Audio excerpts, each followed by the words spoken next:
Waktu bila kita sembahyang, katalah kita baca ayat, tolak Fatihah. Wadduha wallaili idza saja ma wadda'aka rabbuka wa ma qala. Ma wadda'aka rabbuka wa ma qala. Tuhan tak tinggalmu, Tuhan tak marah padamu. Ayat ni tuju ke Nabi Muhammad. Muhammad, walaupun ramai orang tuduh kamu macam-macam, Tuhan marah. Ni cerita masyhur, cerita tak apalah, cerita saya tak sebutlah. Ma wadda'aka rabbuka wa ma qala. Tuhan tak tinggalmu, Tuhan tu tidak marah padamu. Saya bila baca ayat ni, saya sendirilah, peribadi saya, kalau baca ayat ni, saya tuju ayat ni pada saya. Sedap saya. Ma wadda'aka, Tuhan tak marah padamu hai Aziz. Wa ma qala, Tuhan tak marah padamu.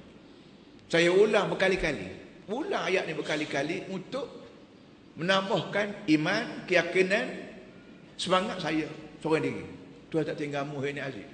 Walau amnu marah, walau amnu tak boleh petroleum, walau amnu buat macam-macam, tapi Tuhan tak tinggalmu. Ini ajaran ini ayah bagi apa nama ni, syair Pakistan, Muhammad apa nama, seorang pujangga Pakistan, dia buat Pakistan ni, Muhammad apa namanya, Iqbal. Ayat disebut pada Iqbal, Mu Iqbal. Bila membaca ayat yang mengandungi dhamir khitab, walaupun khitab ni tuju ke Nabi Muhammad, tapi kamu alih khitab pada Nabi Muhammad, bawa pada kamu. Ma wadda'aka, Tuhan tak tinggalmu hai Iqbal. Wa ma qala, Tuhan tak marah padamu. Dia kata bila aku dengar nasihat ayah aku begitu, semangat aku berkobar-kobar, kejap-kejap tu juga. Macam alam nasrah. Alam nasrah laka sadrak. Wa wada'na 'anka wizrak. Alam nashrah laka sadrak. Bukankah aku dah buka dadamu hai Muhammad?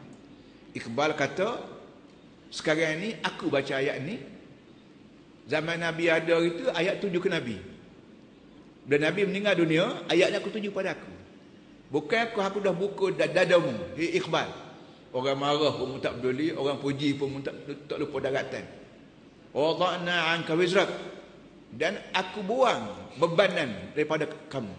Allazi anqadha zahrak, bebanan keuangan, bebanan pemikiran, bebanan macam-macam bebanan atas dunia ni, aku buang sebagainya. Yang menyebabkan aku buat seringan kejap-kejap tu juga. Kenapa? Allah kata kepada aku, hei Iqbal, aku buang daripadamu bebanan yang memberatkan belakang kamu. Itu saya baca dalam sebuah buku, pesanan ayah pada Iqbal yang menyebabkan Iqbal kata, Allah, nasihat ini menyebabkan aku berasa kejap-kejap tu lah bahawa aku rapat dengan Allah Subhanahu Wa Taala. Bila aku rapat dengan Allah, apa lagi orang nak buat kepada aku?